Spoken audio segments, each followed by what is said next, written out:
um silêncio elétrico cobre a fronteira. Porque ao amanhecer, o céu acima de Minsk vibra com o som de drones. A primeira faísca vem do sul. Pequenas máquinas ucranianas cruzam a noite escura, incendiando o oleoduto Duja 3 vezes. O calor rasga o ar, cheiro de gasolina queimada perfura as narinas. O que acontece quando a veia que alimenta uma nação é torcida como um fio? O regime de Alexander Lukashenko sente o aperto, mas ainda não percebe o próximo golpe. Do oeste, um segundo martelo se aproxima. Dentro do caos, a Polônia fecha todos os postos de fronteira, bloqueando a única passagem para a Europa. Caminhões carregados de mercadorias chinesas, avaliados em 25 bilhões de euros, ficam presos, suas rodas rangendo contra o asfalto gelado. O cheiro de borracha quente mistura-se ao frio cortante da madrugada. Como um pêndulo, a pressão aumenta e a população sente a garganta apertar. Será que o governo suportará esse cerco duplo? Enquanto o oeste e o sul apertam, o mestre observa do silêncio. Vladimir Putin, silencioso como sombra, manipula as peças sem mover um dedo. As violações aéreas russas sobre a Polônia servem de isca, provocando o fechamento das fronteiras. O estalo das explosões ecoa nos corações belarusianos, enquanto o fluxo de petróleo russo para, deixando refinarias em Mazir e Navapalot sem combustível. As bombas térmicas da NASA revelam chamas que devoram metal por dias. O que levará um líder ao ponto de sacrificar seu aliado mais fiel? A revolta explode nas ruas de Minsk. Multidões formam filas quilométricas nos postos de gasolina. O cheiro de óleo derramado se mistura ao perfume de pólvora. Agricultores, sem diesel, empurram arados improvisados. Fábricas rangem suas máquinas silenciadas pelo vazio. Bandeiras erguidas clamam: esta não é a nossa guerra, Putin, saia do nosso país. O som das vozes se torna trovão, e a pressão sobre o regime atinge o ponto de ruptura. Será que a chama da revolta consumirá o governo, ou acenderá um novo futuro? A situação em Belarus está se transformando rapidamente, mudando o destino da Europa Oriental e o rumo do conflito na Ucrânia. Hoje adentramos um cenário caótico e intrigante, onde a traição de Putin, o desespero de Lukashenko e a revolta do povo bielorrusso se entrelaçam de maneira dramática. O início dessa turbulência coincidiu com a mudança na estratégia de guerra da Ucrânia. Kiev decidiu mirar nas vulnerabilidades de seus adversários, atacando as artérias econômicas que sustentavam tanto a Rússia quanto seus aliados. Para Belarus, essa artéria era conhecida como o gasoduto Duja. Essa enorme rede de tubos, herança da era soviética, era responsável por transportar o petróleo russo até grandes refinarias em Belarus, como as de Mazir e Navapalotsk. Essas instalações não apenas supriam as necessidades internas de combustível, mas também geravam bilhões para o regime de Lukashenko, exportando produtos petrolíferos processados para a Europa e Rússia. Em agosto e setembro, os drones ucranianos, quase como kamikazes, realizaram operações cirúrgicas direcionadas a esse gasoduto crítico. Estações de bombeamento na região de Bans foram alvos consecutivos, com imagens térmicas registradas por satélites mostrando incêndios gigantescos consumindo uma das maiores estações de Duja por dias a fio. Com esses ataques, a Ucrânia não golpeava apenas um gasoduto, estava atacando a própria essência da economia do regime bielorrusso. As consequências foram instantâneas e devastadoras. O fluxo de petróleo russo, que antes era constante, desacelerou e logo parou por completo. As refinarias de Mazir e Navapalotsk tiveram que interromper sua produção, incapazes de encontrar petróleo cru para processar. Isso deu início a uma crise de combustível em Belarus, com filas quilométricas se formando em postos de combustíveis. Os agricultores bielorrussos não conseguiam diesel para arar suas terras, enquanto fábricas diminuíam sua produção. O golpe verdadeiro, no entanto, atingiu diretamente os cofres do regime. Com a abrupta interrupção do fluxo de moeda estrangeira proveniente das exportações de produtos petrolíferos, a economia bielorrussa, já debilitada por sanções, foi colocada em estado de emergência. Relatórios de agências internacionais indicaram que, ciente da profundidade da crise, a Rússia começou a retirar gasolina de Belarus, mesmo enfrentando problemas em seu próprio mercado interno. Essa não era a ajuda de um aliado, mas sim uma corrida desesperada para salvar os últimos barcos de um navio que afundava. O que virá a seguir nesse cenário explosivo? A revolta popular se intensificará? E como as reações de Putin moldarão os destinos de Belarus e da região? Prepare-se, pois as páginas da história estão prestes a ser viradas. Até aqui, vimos que Vladimir Putin, maior aliado de Lukashenko, não agiu para proteger seu parceiro, pelo contrário, preparou o terreno para as calamidades que se abateram sobre Belarus. Agora, uma verdade chocante começa a despontar. As violações aéreas que levaram a Polônia a fechar suas fronteiras não foram operações de Belarus, mas de Moscou. A capital russa usou o território belarusiano como escudo, provocando de forma calculada para medir a reação da OTAN. Enquanto isso, o povo e a economia de Belarus pagavam o preço dessa jogada implacável. O motivo por trás do ataque ucraniano ao oleoduto Duja foi a guerra sangrenta iniciada pelo próprio Putin, que arrastou Belarus para um abismo. Enquanto a Rússia drenava os recursos do país, ironicamente, suas ações fechavam portas a oeste, isolando totalmente Belarus. Essa não era uma aliança verdadeira, mas um cabelo de marionete descartado quando perdeu utilidade ou virou risco. Para Putin, Lutsenko era apenas uma ferramenta descartável. Se a vitória na guerra exigisse sacrificar o aliado, ele não hesitaria um instante. Com frieza cruel, lançava seu último e mais fiel parceiro europeu numa fornalha alimentada pela fúria do próprio povo. E essa chama devorou as ruas de Belarus. Anos de opressão, medo e pobreza chegaram ao limite impossível. Colapso econômico, filas intermináveis por combustível, prateleiras vazias e portas europeias fechadas transformaram milhões em uma massa desesperada, pronta para explodir. A Praça Independente de Minsk voltou a se encher com dezenas de milhares de manifestantes. Mas os gritos mudaram. Já não clamavam apenas pela saída de Lutsenko. Os cartazes diziam: esta não é a nossa guerra. E em voz firme: Putin, tire suas mãos do nosso país. Aquilo não era apenas fúria contra o regime, era um despertar nacional. O governo de Minsk sofreu pressão pesada para silenciar esse clamor diante do mundo. Ainda assim, o povo belarusiano se levantou, recusando ser peão das ambições imperiais de Putin, rebelando-se contra a opressão. Como será que essa luta vai moldar o futuro de Belarus? Até onde vai a coragem de um povo traído e abandonado?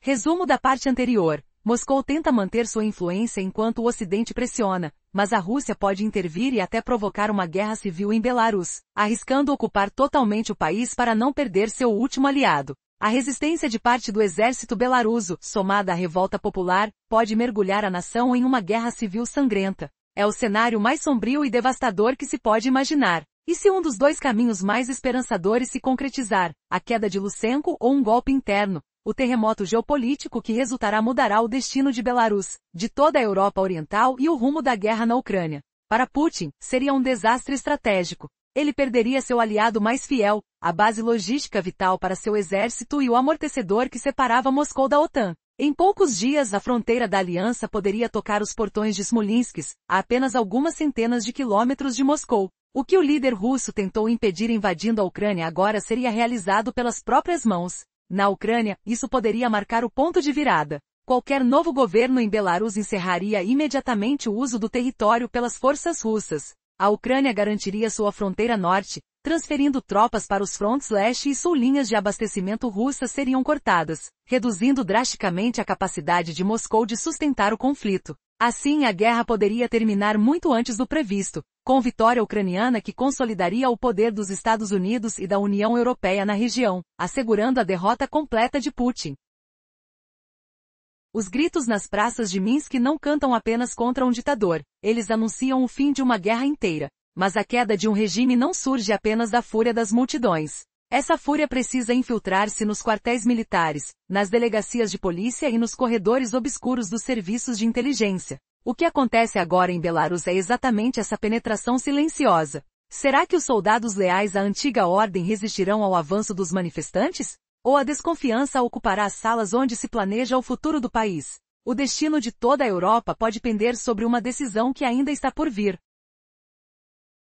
Nos últimos capítulos, vimos como a raiva que tomou as ruas de Minsk já não se restringia apenas a manifestações. Essa revolta silenciosa começava a infiltrar-se nos quartéis, delegacias e corredores escuros dos serviços de inteligência, corroendo o regime de dentro para fora. Agora, a situação se agrava, as fissuras no aparato de segurança, antes inabalável, se aprofundam como nunca antes. Imagine um muro que parecia impenetrável, de aço forjado pela lealdade incondicional. Esse muro está rachando. Por 26 anos, Alexander Lutsenko se apoiou no Siloviki, a elite da segurança que recebia privilégios, imunidade e riquezas em troca de sua fidelidade absoluta. A KGB, a polícia de choque OMA, e os altos oficiais do exército sabiam que manter o regime vivo também significava a proteção de seus próprios interesses. Mas hoje, esse pacto silencioso se desfaz rapidamente. Pense no coronel da KGB em Minsk. Até ontem, ele desfrutava de acesso livre a contas bancárias na Europa e garantia um futuro tranquilo para seus filhos.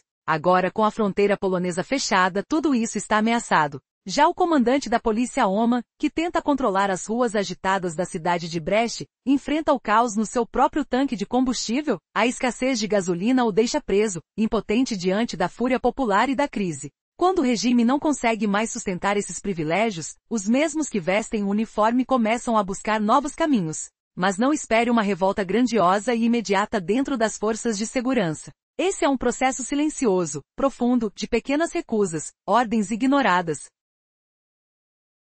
falhas de inteligência, hesitações nas operações. O verdadeiro terror de Lushenko não são multidões gritando nas ruas, mas o fantasma de um comandante que no momento decisivo, recusa a ordem para abrir fogo contra seu próprio povo. Enquanto a economia de Belarus afunda mais a cada dia, provocada pelas pressões externas e pelo bloqueio brutal das rotas vitais, essa possibilidade se torna realidade iminente. O regime está à beira de um colapso não apenas político, mas existencial, onde até seus pilares mais firmes começam a ruir por dentro. Qual será o limite final da lealdade? Será que a mão de ferro de Lushenko pode resistir a essa insurgência silenciosa? Ou será essa faísca que acenderá um levante fatal dentro das forças que ele acreditava controlar? O destino de Belarus pende nesse fio invisível na tensão entre o medo e a coragem de seus próprios protetores. O que você faria se estivesse dentro desse círculo sombrio, onde decidir atirar pode significar a própria ruína? Essa escolha não é apenas política, é a chave para o futuro do país. A crise interna cresce, e o silêncio das armas pode ser o prenúncio da tempestade.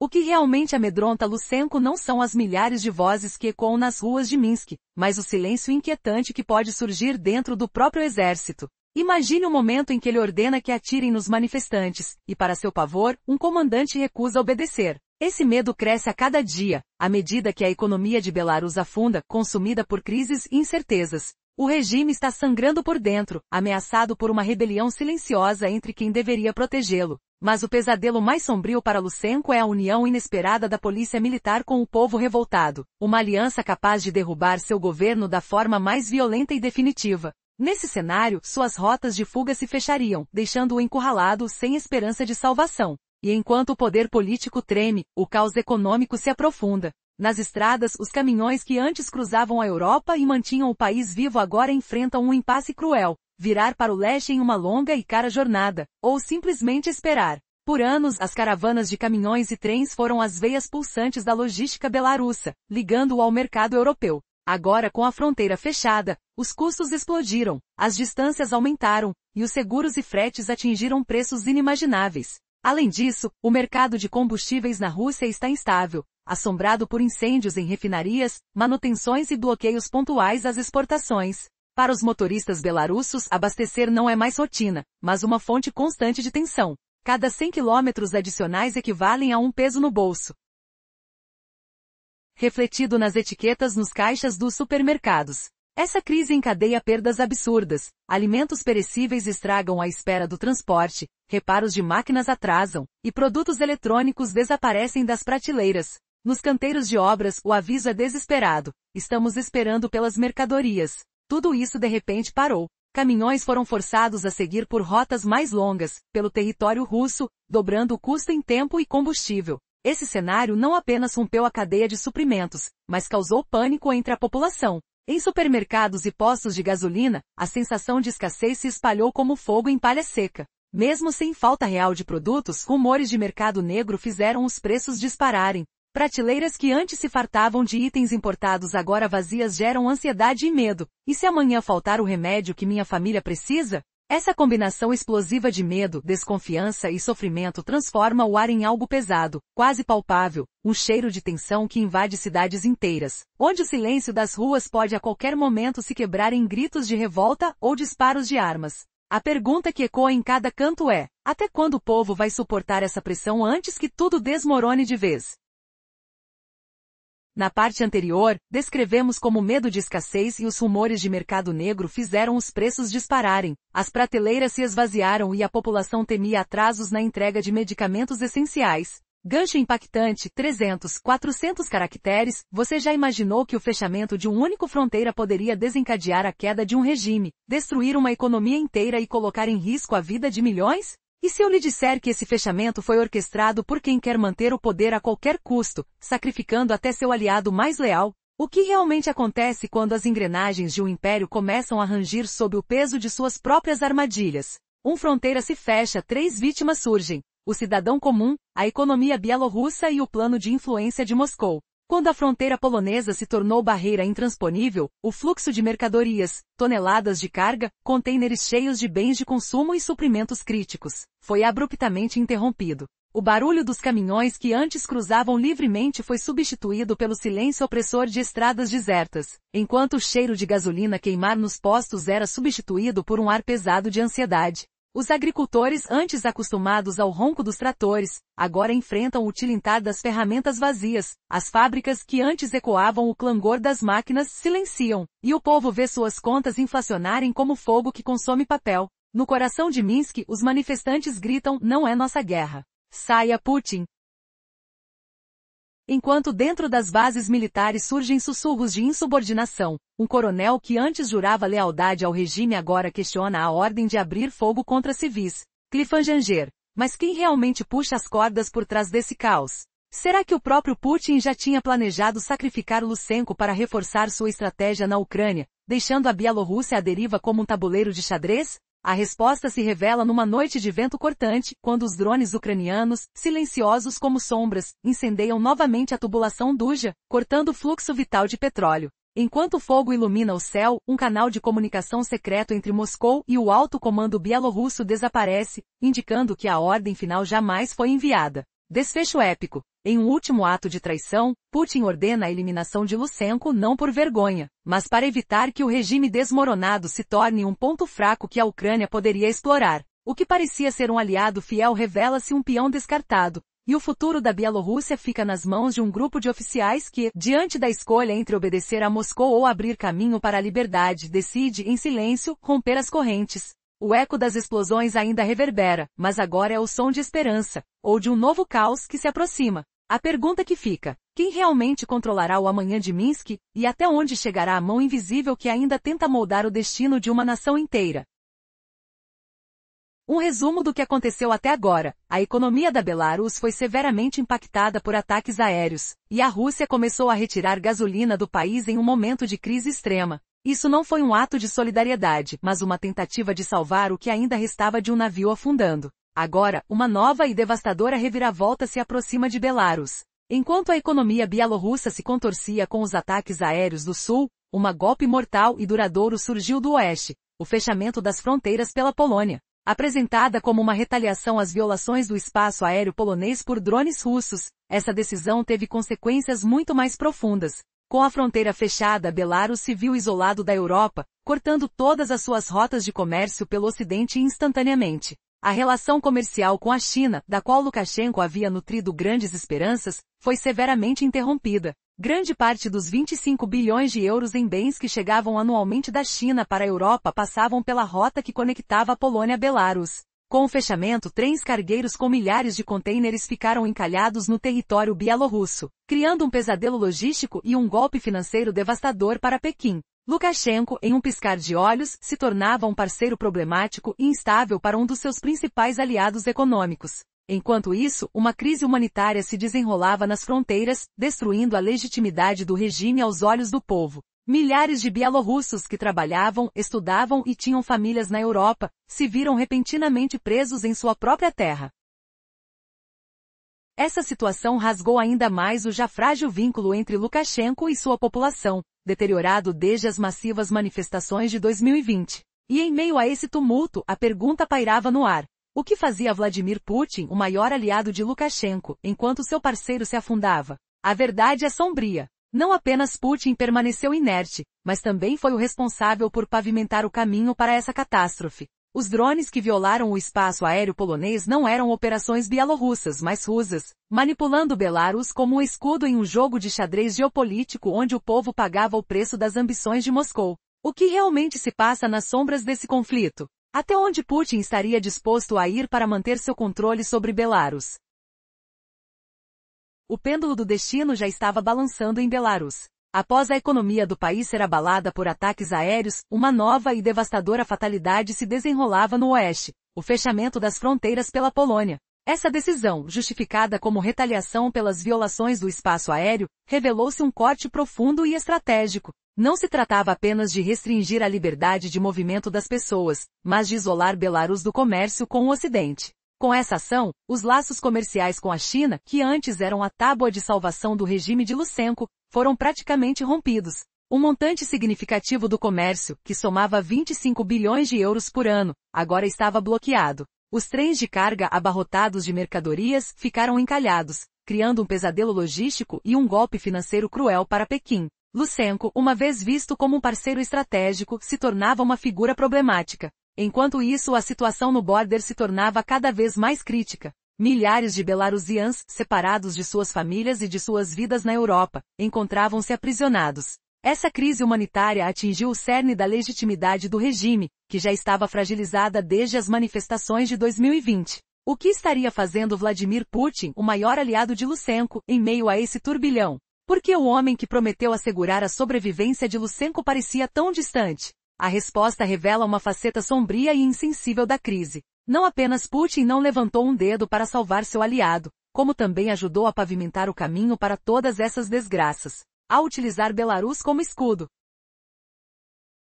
Moscou provocou uma cadeia de eventos que levaram à devastadora emboscada logada pela Polônia. Ao mesmo tempo, os cidadãos de Belarus estavam pagando um preço alto, sufocados entre a pressão do regime e a frieza de um aliado que se tornava cada vez mais distante. E agora, com o regime em colapso e as pessoas nas ruas clamando por mudança, a capacidade de Lushenko de manter o poder estava em jogo. Qual será o próximo movimento de Putin? Ele permitirá que o regime de Lushenko seja esmagado, ou tem um plano oculto para salvar seu fantoche? A tensão no ar era palpável.